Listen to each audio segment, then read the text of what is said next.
Uhlobo lwezinkomo eziyimvelakancane nezithakaselwa kakhulu abalimi. Lezinkomo zivamise ukufuywa kakhulu emazweni asentshonalanga yeAfrika. Into eyenza zihluke izimpondo zazo ezikhanga useza kudele.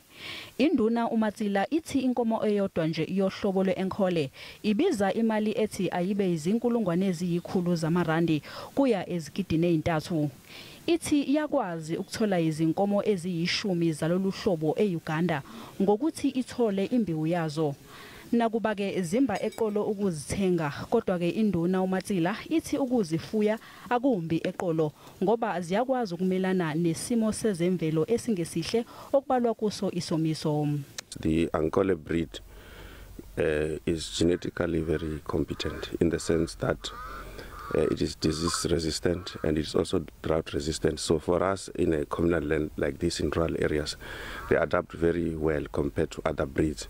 Induna uMatsila ihlela ukuthenga enye futhi inkunzi yeAnkhole uma sezidayiswa endalini ngomgqibelo. Kodwa ke lokho kuzomphoqa ukuthi angenishi ekhikhini.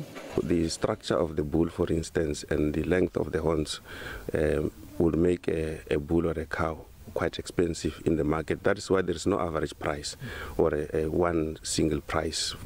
Umsizi wakhe uthi lolu hlobo lwenkomo lunonya kakhulu uma libhekene nengcindezi noma luvikela inkonyane layo. They beat aggressive, especially if there's young cows, especially the bulls.